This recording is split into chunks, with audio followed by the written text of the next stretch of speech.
राजस्थान के उदयपुर में कांग्रेस के चिंतन शिविर के आखिरी दिन पार्टी को एक बार फिर मजबूती से खड़ा करने का संकल्प लिया गया है। इस दौरान सोनिया गांधी ने कहा कि महात्मा गांधी की जयंती के दिन कांग्रेस यात्रा के आगाज का ऐलान किया है। अपने संबोधन में सोनिया गांधी ने कहा कि कांग्रेस के युवा कार्यकर्ताओं से लेकर मेरे जैसे सीनियर लीडर्स तक इस यात्रा में हिस्सा ले सकते हैं। ये यात्रा सामाजिक सौहार्द को बढ़ाएगी। सोनिया गांधी ने कहा कि ये यात्रा भारत के संविधान के संरक्षण करने में मदद करेगी। We will launch the National Kanyakumari to Kashmir Bharat Jodo Yatra, beginning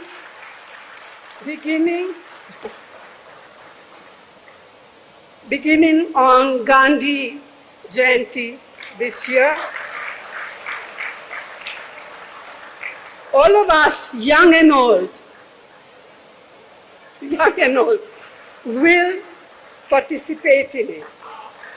Seniors will have to find ways to accommodate seniors like me in this, on how to easily participate in the yatra without having to run out of breath and God knows what else. The yatra is to strengthen the bonds of social harmony that under severe stress and to preserve the foundational values of our Constitution that are under assault, and also to highlight the day-to-day concerns of crores of our people. 3 दिवसीय चिंतन शिविर के अंतिम दिन 6 समितियों से मिले सुझावों पर कांग्रेस कार्य समिति ने रविवार को चर्चा की और फैसला किया कि पार्टी एक व्यक्ति एक पद का नियम लागू करेगी। CWC ने एक परिवार एक टिकट का भी नियम लागू करने पर मुहर लगा दी है। इसके साथ ही शर्त भी रखी गई है कि परिवार के किसी दूसरे व्यक्ति को टिकट तभी मिलेगा जब उसने संगठन के लिए कम से कम 5 साल तक काम किया हो। इसके अलावा पार्टी ने 50 साल से कम उम्र के लोगों के लिए 50% सीटें आरक्षित करने का भी फैसला किया है। हालांकि पार्टी ने ऊपरी उम्र सीमा पर पाबंदी लगाने का फैसला नहीं किया। अपने चिंतन शिविर में कांग्रेस ने युवाओं पर ज्यादा फोकस किया है। पार्टी में युवाओं की भूमिका को लेकर गहन विचार विमर्श हुआ है, जिसके बाद युवाओं का प्रतिनिधित्व बढ़ाया जाएगा। इसके साथ ही सभी राज्यों को भारत जोड़ो यात्रा की रूपरेखा तय करने की जिम्मेदारी दी गई है।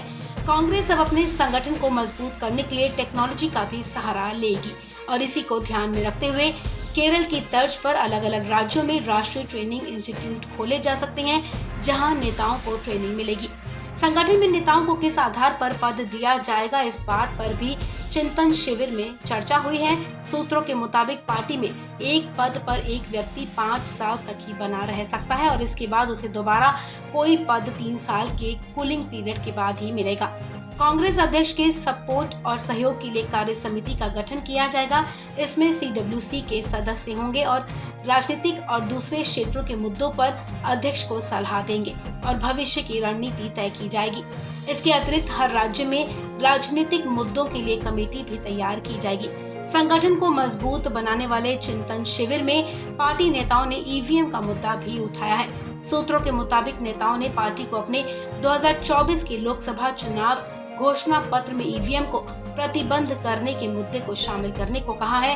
EVM पर पार्टी समान विचारधारा वाली पार्टी से भी चर्चा करेगी।